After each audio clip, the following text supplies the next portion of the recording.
Muito bem, irmãos, boa noite a todos. Abra sua Bíblia lá em Gênesis capítulo 30 calma aí, pulei aqui.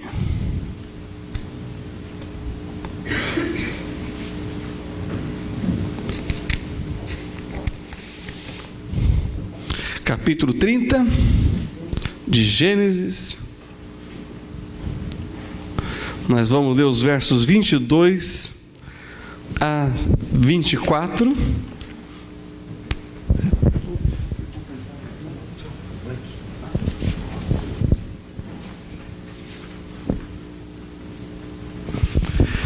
Muito bem, tem um personagem das Sagradas Escrituras, em especial aqui no livro de Gênesis, que eu gosto muito, e a sua história é tão rica e cheia de aplicações para as nossas vidas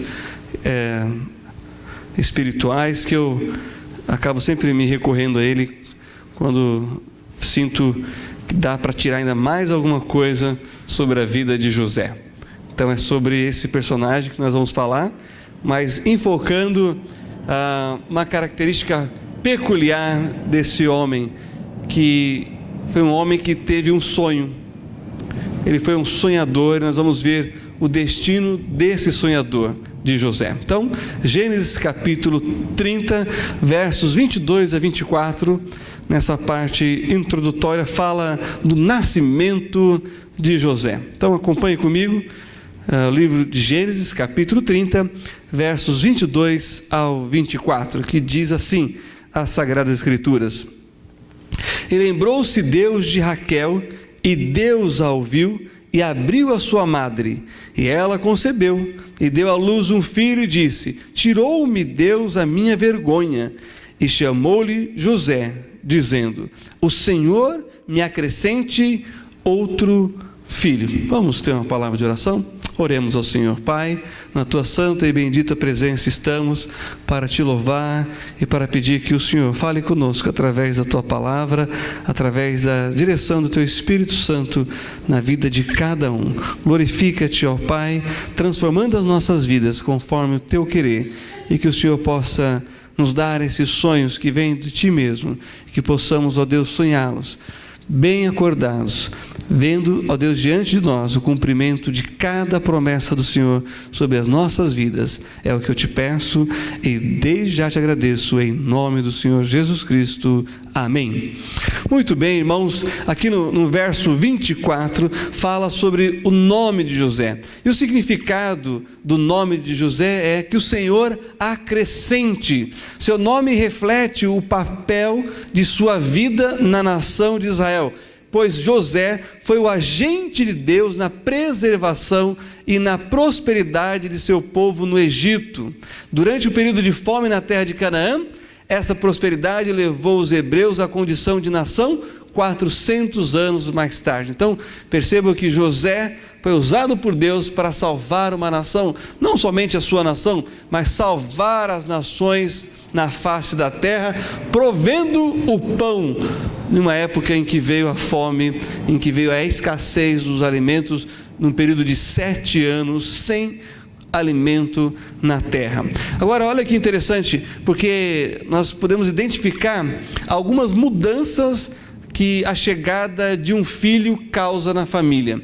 Eu não sei quantos irmãos você tem, eu não sei qual foi a expectativa da sua chegada, foi a expectativa, da chegada dos seus outros irmãos. A questão é que em cada lar, em cada casal que estão aí esperando por um filho, almejando um filho, há uma grande expectativa que mexe com toda a estrutura familiar, e não foi diferente com a chegada de José. Por exemplo, o nascimento de José causou o fim da esterilidade de Raquel. Ela era estéril e não podia ter filho, e isso muito lhe afligia, mas com a chegada desse filho, ela teve a sua alegria completada no Senhor. Olha que coisa maravilhosa. Também o fim das intrigas com Léia, sua irmã, que acabou se tornando a sua rival no relacionamento com Jacó. E o fim da inveja que ela, Raquel, nutria por Léia, que dava filhos a seu marido Jacó. E Raquel não poderia não podia, até então, dar filhos. Também o desejo que provocou em Jacó, o desejo de ter coragem de sair de debaixo do aprisco ou da influência do seu sogro Labão. Até então Jacó não tinha cogitado ir embora e viver a sua vida independente do sogro, e nesse momento então da chegada de José, Jacó falou: não me resta mais nada aqui, vou seguir a minha vida, vou ir para a terra prometida que Deus prometeu ao meu avô Abraão e ao meu pai Isaque. Eu estou longe dessa terra prometida, devo seguir viagem. E a chegada de José provocou esse desejo em Jacó de constituir sua família de forma independente em outro lugar. E aí partir para a terra prometida. Eu pergunto: como é que foi a sua chegada? Você lembra disso? Seus pais já te falaram como é que foi? As expectativas, os desejos, todos os preparativos, que envolve a chegada de um bebê, de um filho desejado, de uma filha por quem você orou e buscou do Senhor? Pois é, o caso de José provocou aí mudanças significativas em toda a família. Ele é o 11º filho e ainda causa grande movimentação de alegria e de expectativa na vida dessa família. Bom, o tempo passou e aquele bebê cresceu e ele passou a ter sonhos vindo da parte de Deus. Acompanhe comigo o capítulo agora 37, verso 1. Vire aí algumas páginas das Sagradas Escrituras e vamos para o capítulo 7, versículo 1, que diz assim: E Jacó habitou na terra das peregrinações de seu pai, na terra de Canaã.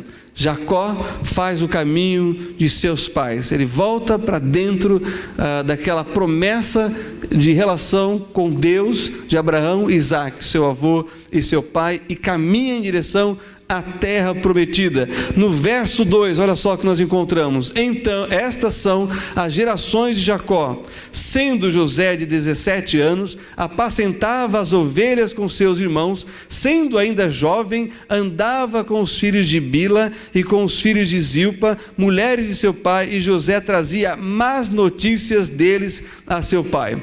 José tem um senso mais apurado de justiça e santidade, e por isso ele se torna uma espécie de dedo duro da nossa época, entregando os irmãos mais velhos, que estavam fazendo coisas erradas.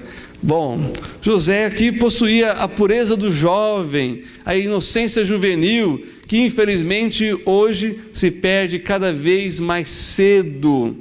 Aliás, José, por não concordar com aquilo que estava sendo feito, por ser errado, ele se via na obrigação de entregar os seus irmãos, e isso fazia com que crescesse uma certa antipatia entre os irmãos mais velhos em relação a José. Na expectativa de estar fazendo bem, e estava, porque estava falando aquilo que estava de errado, ele estava criando o mal no seu relacionamento com os seus irmãos. E aí, como é que fica isso? Bom, o verso 3 e os seguintes vão mostrar para a gente que isso lá na frente vai refletir em algo muito ruim para José. E nós vamos dizer a razão do porquê que José acabou perdendo não tendo ainda a maturidade para lidar com tudo aquilo que Deus estava mostrando para ele. Mas antes, o verso 3 que diz: E Israel amava a José mais do que a todos os seus filhos, porque era filho da sua velhice,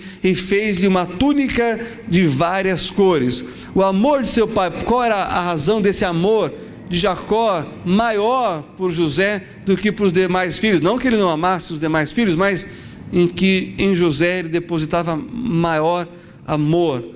Bom, porque ele era o filho da sua velhice. É interessante como o tempo tem essa capacidade de moldar o ser humano, de torná-lo. Aliás, eu acredito que ou o tempo torna as pessoas idosas mais azedas ou mais doces. Vai depender muito de como elas se relacionam com Deus, de como elas se relacionam com o próximo, de como elas se relacionam com a vida. E aqui no caso de José, né, filho da velhice, ele já estava mais maleável, não era mais tão durão assim, as broncas já tinham, né, ele já tinha perdido o repertório de broncas, e estava mais tolerante, benevolente com José nesse momento aqui. Bom, também nós temos a túnica de várias cores, que era a vestimenta especial em que os príncipes daquela época usavam, o que causou ainda mais revolta da parte dos irmãos de José. E essa questão da preferência sempre gera uma desconfiança entre os filhos sobre o amor do pai ou da mãe sobre um dos irmãos. Isso realmente acontece nos lares. Por quê? Porque nos parece como filhos que os pais têm certas preferências em relação aos filhos. Mas se nós prestarmos atenção e questionarmos os nossos pais, eles sempre vão dizer, não, imagina, de forma alguma. E aí, como é que fica isso? A sua impressão, né? E a fala do seu pai se defendendo, dizendo, não, eu amo todos iguais. E ama mesmo, igualmente, porque é de acordo com a necessidade de cada um que vai ser direcionada a quantidade e a intensidade do amor. Né? Perguntaram para a mãe, quanto você ama os seus filhos? Ela disse, o doente até que sare, o que está ausente até que volte, né? E aquele que precisa de maior cuidado até que cresça e possa cuidar-se sozinho. Então perceba que é isso realmente que deve estar no coração e deve ser o sentimento dos pais para com os filhos. Mas o pastor Thomas resolveu essa questão juntamente com a dona Linda, depois que vieram os outros filhos, porque um dos filhos foi reclamar com ele. Falou, você ama mais o fulano que é o caçula? Ele falou, como que eu posso amar mais ele se você tem 5 anos na frente? Ou seja, por mais que ele cresça, né, e passe os anos, eu ainda vou continuar amando mais você, porque você veio primeiro. Pronto, está resolvido o problema. Os filhos do pastor Thomas, nenhum tiveram crise né, de problema, e hoje estão todos aí, bem casados, servindo ao Senhor em múltiplos ministérios. Porque eles foram sábios em tratar a questão da carência afetiva de cada um dos seus maravilhosos e queridos filhos. E cá entre nós, os nossos filhos são a coisa mais linda e mais preciosa que nós temos, e aí a gente se enquadra na história da coruja, e é verdade, é mãe coruja, é vovó coruja, é pai babão, e assim por diante. Por quê? Porque é nosso, foi gerado em nós, saiu dos nossos lombos, tem características nossas, tem o nosso sangue correndo nas veias dessas crianças. Porém, por não saber lidar com isso, tanto Jacó quanto José criou uma certa inimizade na família, em especial pelos filhos. E olha só o que nós encontramos no verso 4. Vendo, pois, seus irmãos que seu pai o amava mais do que a todos eles, odiaram-no e não podiam falar com ele pacificamente. Olha que interessante. A preferência gera ciúmes, que por sua vez gera inveja e que leva à violência. Então o amor tem que ser na medida que há necessidade, mas a preferência não pode ser feita, não pode ser manifestada entre os filhos, porque senão nós como pais vamos estar provocando ciúmes, inveja e violência no ambiente em que deveria reinar justamente o reconhecimento mútuo, a admiração mútua e a unidade de uma família sólida na presença do Senhor. Nos versos 5 a 11, nós temos os sonhos de José e suas consequências. Acompanhe comigo agora, versos de 5 a 11, que diz: teve José um sonho que contou a seus irmãos, por isso o odiaram ainda mais. E disse-lhes: ouvi, peço-vos este sonho que tenho sonhado. Eis que estávamos atando molhos no meio do campo, e eis que o meu molho se levantava e também ficava em pé. E eis que os vossos molhos o rodeavam e se inclinavam ao meu molho. Então lhe disseram seus irmãos: tu, pois, deveras reinarás sobre nós? Bom de interpretação, os irmãos, né? Tu deveras terás domínio sobre nós, por isso ainda mais o odiavam por seus sonhos e por suas palavras. E teve José outro sonho, e o contou a seus irmãos e disse: eis que tive ainda outro sonho, e eis que o sol e a lua e 11 estrelas se inclinavam a mim. E contando-o a seu pai e a seus irmãos, repreendeu seu pai e disse-lhe: que sonho é este que tiveste? Porventura viremos eu e tua mãe e teus irmãos a inclinar-nos perante ti em terra? Seus irmãos, pois, o invejavam. Seu pai, porém, guardava este negócio no seu coração. Então, algumas coisas importantes dessa porção aqui. Primeiro, o sonho de José era uma revelação divina acerca do futuro envolvendo sua família, que indicava antecipadamente a alta posição que o jovem ocuparia diante dos seus familiares. Jacó não devia ficar muito impressionado com isso, porque ele saiu depois de Esaú, e Deus o exaltou acima de Esaú. Então perceba que Deus às vezes inverte o curso natural da história. Segundo lugar, José não demonstrou maturidade suficiente para lidar com as sublimes revelações do Senhor. Irmãos, não basta apenas ser, não basta apenas ter recebido, não basta apenas ter dons e capacidades espirituais. Você precisa de ter maturidade para lidar com isso, porque senão você destrói todas as pessoas que estão ao seu redor, embora você tenha uma capacidade extraordinária de poder promover o bem. Essa capacidade é necessária para lidar com as obrigações, com as responsabilidades e com as colocações das quais você será colocado por Deus nas várias camadas da sociedade.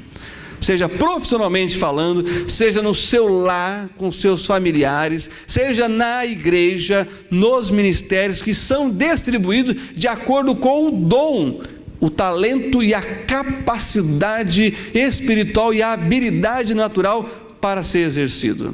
Então, se você não tiver maturidade, mesmo que seja um dom, algo que vem de Deus, para promover a edificação, a bênção e a alegria geral, vai trazer dor, sofrimento, angústia no seu coração. Então não basta apenas ser, não basta apenas saber, não basta nem mesmo apenas ter, você vai ter que saber lidar com tudo isso, com o conhecimento, com o dom, com o talento, com o privilégio, com a oportunidade, com os recursos, com os bens, com tudo. E José demonstra imaturidade. E olha, quando alguém demonstra imaturidade com relação a tudo aquilo que Deus dá, vai passar dificuldade na vida até aprender, até que haja quebrantamento. Deus vai moer essa pessoa. Deus deu, Deus amou, Deus qualificou, mas se não souber lidar com aquilo, Deus vai ensinar na escola da vida. E a escola da vida é que nos quebra como seres humanos, imaturos que somos, a fim de que alcancemos a maturidade. Então não se iluda, não ache que porque você tem, porque você é, porque você sabe, que a vida vai estender o tapete vermelho para você e falar: por favor, senhor, por favor, dona, por favor. Não. A vida quer que você tenha maturidade. Isso implica humildade, sabedoria para lidar com as sublimes revelações do Senhor dadas a você. Em terceiro lugar, ele foi mal compreendido, e essa incompreensão gerou revolta e indignação por parte dos seus parentes. Muitas vezes as pessoas não te compreendem porque você passa uma falsa ideia daquilo que você realmente é. Tem aquelas pessoas que não vão entender mesmo, porque cá entre nós, elas não vão chegar a ter aquela capacidade de compreensão. Paciência com essas pessoas, siga em frente.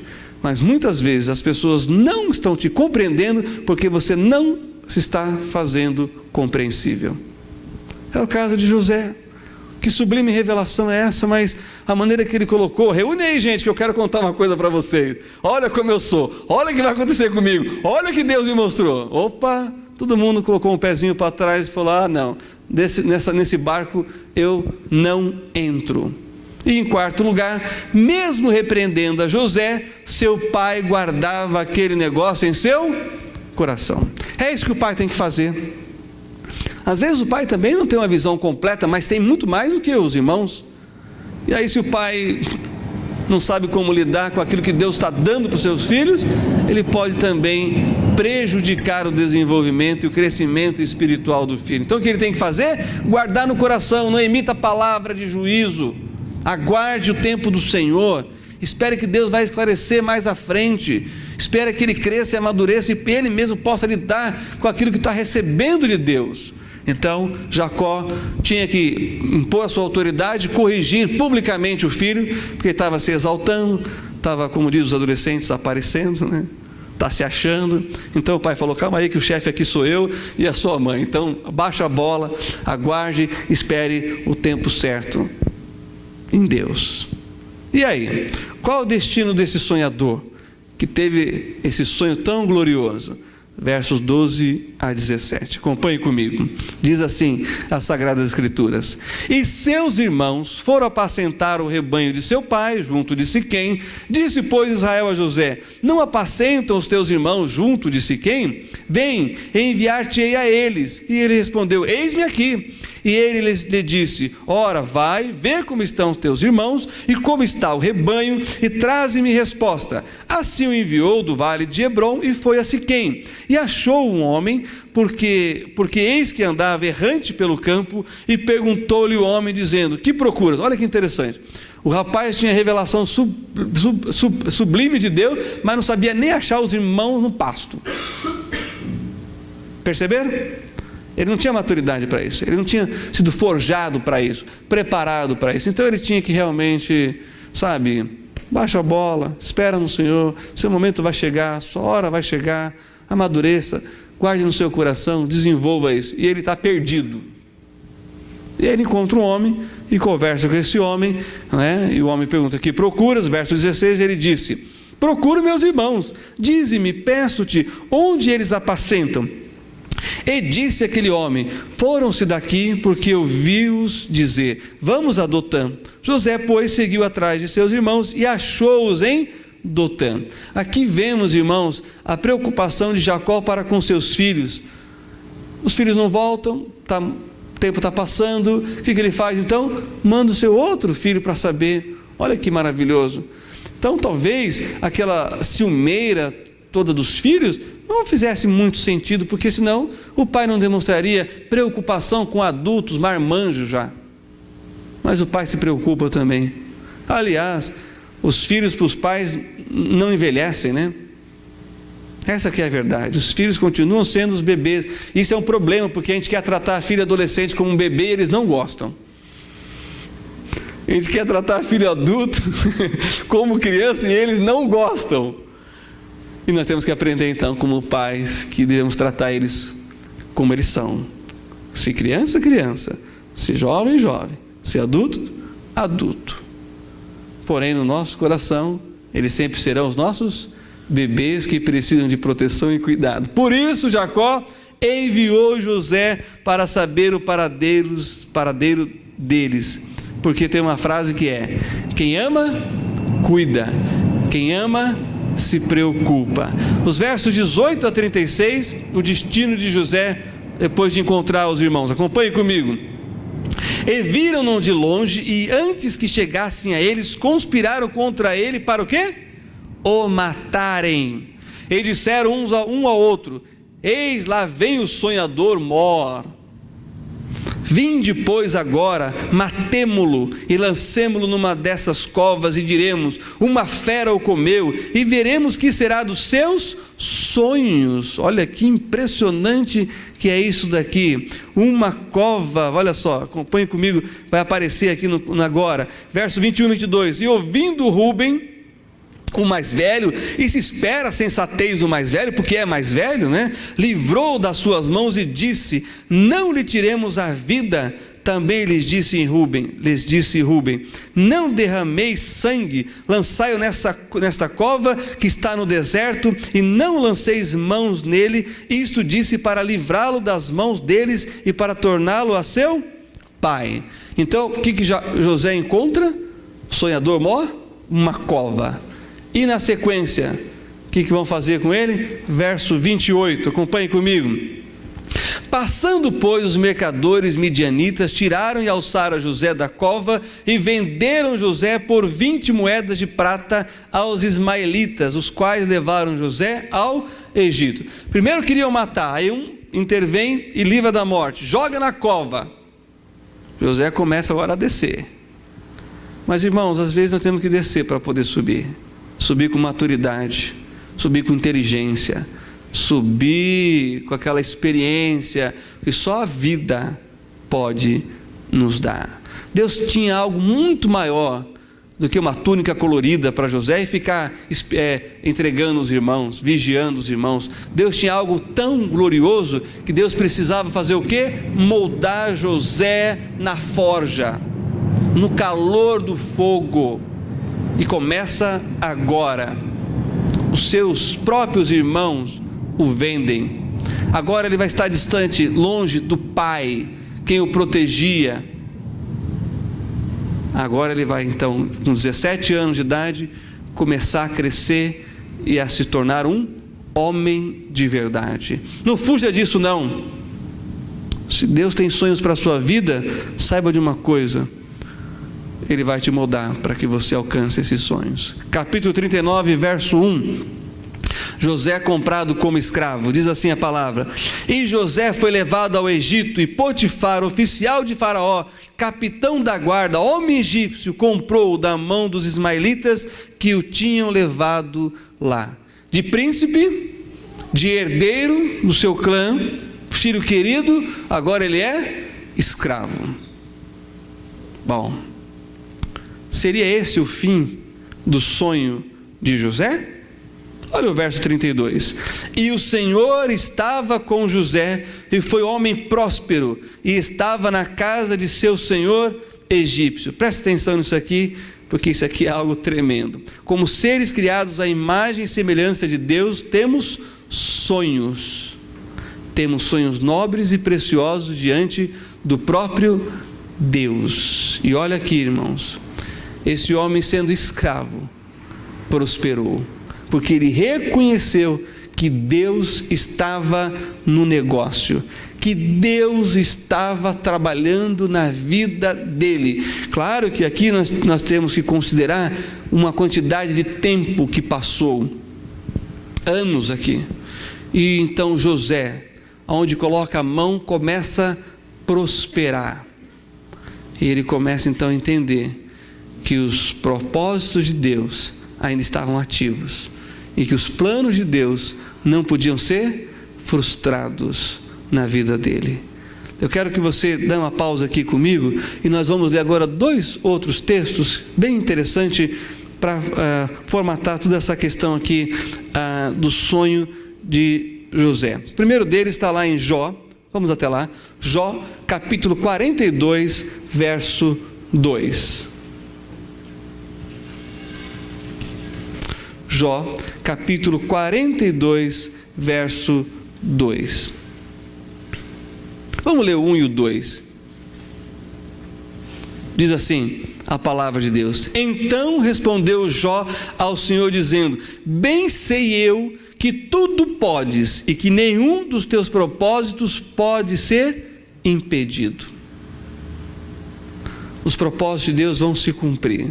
Talvez os propósitos de Deus não são como os seus planos, porque se nós pudéssemos estabelecer nossos planos, não teria pedras no nosso caminho e nem espinho, mas é com pedra que nós aprendemos a superar, e é com espinhos que nós aprendemos aquilo que é chamado de resiliência.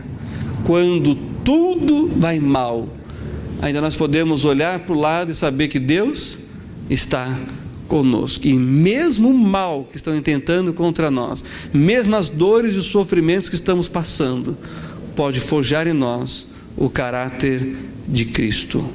não devemos desistir nunca, porque nada nem ninguém pode impedir que Deus cumpra o seu propósito na sua vida. O pastor Point tem uma frase tremenda que eu quero mencionar aqui.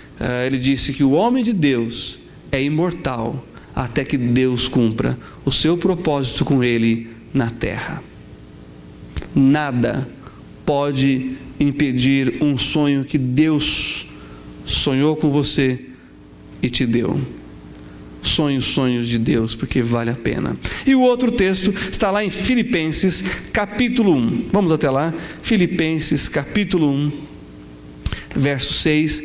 Eu quero compartilhar esse texto com os irmãos também, para a gente formatar essa mensagem de José, o sonhador. Olha só, Filipenses capítulo 1, verso 6. Esses versos, irmãos, que eu mencionei, são aqueles para você pintar na sua Bíblia, marcar, porque eles são importantes naqueles momentos difíceis da vida, tá bom? Então, Filipenses capítulo 1, verso 6, olha só o que o apóstolo Paulo, inspirado pelo Espírito Santo, está dizendo aqui para você: tendo por certo isto mesmo, que aquele que em vós começou a boa obra, a aperfeiçoará até ao dia de Jesus Cristo. Deus vai acabar a sua obra com a gente quando nós estivermos no céu, no dia de Cristo, quando Ele vier buscar a igreja, estabelecer o seu reino na face da terra. Aí então Ele vai ter concluído em nós o seu grande projeto, o seu grande sonho.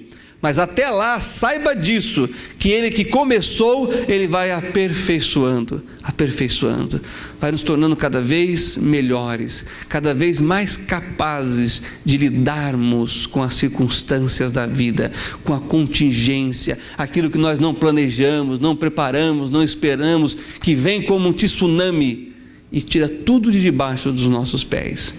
Se você não aprender a lidar no seu relacionamento com Deus, com o próximo e com as coisas dessa vida, você não está sendo aperfeiçoado pelo poder do Espírito Santo de Deus. Você não está sendo um José preparado para ser o homem mais poderoso da face da terra depois de Faraó, porque Deus vai continuar dando sonhos para José.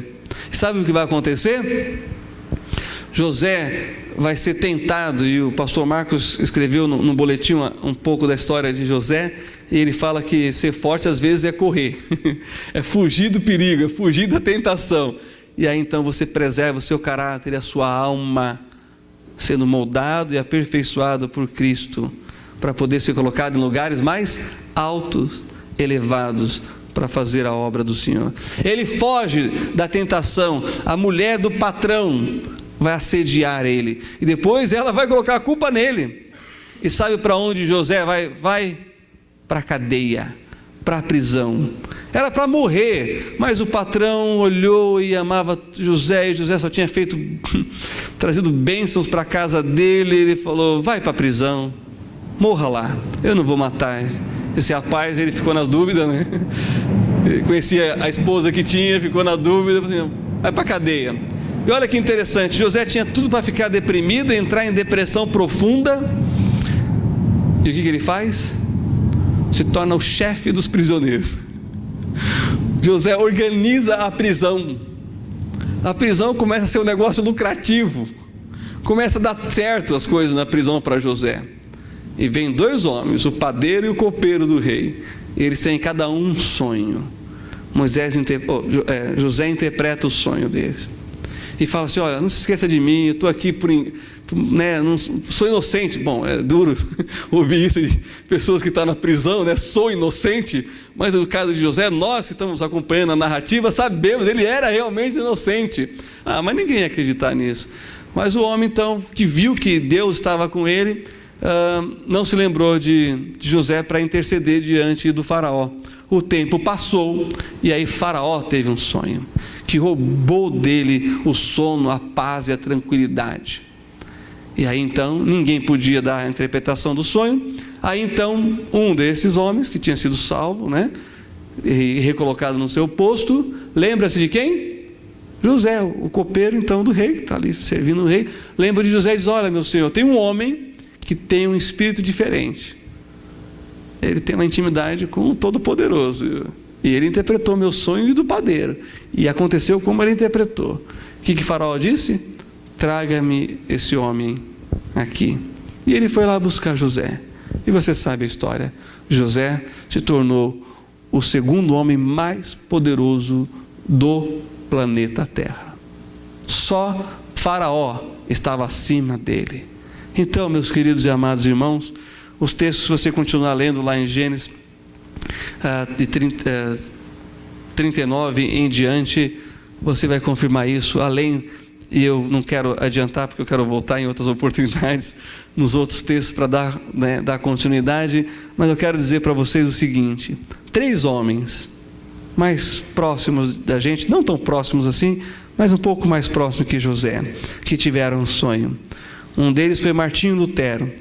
Ele tinha um sonho de ver a igreja livre dos dogmas católicos e da cobrança de indulgências. Ele criou a reforma. João Ferreira de Almeida, ele tinha um sonho: ver o livro sagrado, santo, a Bíblia, traduzido em sua língua materna, o português. Hoje a Bíblia que temos é graças a esse homem de Deus. Essa Bíblia que vocês têm aí na mão, traduzida por João Ferreira de Almeida. Hudson Taylor teve um outro sonho: ver a China alcançada pelo Evangelho. E para isso ele deu a sua vida por aquele país. E hoje na China comunista ainda hoje, se converte cerca de 14 a 18 mil pessoas por dia, mesmo correndo o risco de serem presas, sofrerem torturas, humilhações e morte. Ele teve um sonho de ver uma nação inteira convertida ao Senhor. E o seu ministério está ecoando lá até hoje, mesmo num lugar que é proibido se pregar o Evangelho. Quais têm sido os seus sonhos diante de Deus? Quais sonhos de Deus você tem sonhado? Você tem desistido de algum deles por julgar ser difícil de acontecer? Por parecer que eles nunca serão realidade? Seja quais forem, saiba de uma coisa: Deus não desiste do sonho dele, e quando Ele sonha com a gente, se cumprirá, mas no seu tempo. Aguarde o tempo de Deus. Continue firme, olhando para Jesus, o autor e consumador da sua fé. Que Deus nos abençoe em nome do Senhor Jesus. Feche seus olhos, abaixe sua cabeça. Vamos ter uma palavra de oração neste momento. Na tua santa e bendita presença estamos para te adorar e para te louvar e te agradecer pela tua maravilhosa palavra, que através da história de homens como nós, de carne e osso, sujeitos às mesmas paixões, mas quando sonham os teus sonhos, podem mudar o mundo. Que cada um aqui, a quem o Senhor tem dado um sonho, possa crer que o Senhor que dá esse sonho tem poder para realizá-lo. Realiza, portanto, ó Deus, os teus sonhos, sonhados por cada um aqui. É o que eu te peço, no nome santo e precioso do Senhor Jesus Cristo. Amém. Deus abençoe os irmãos.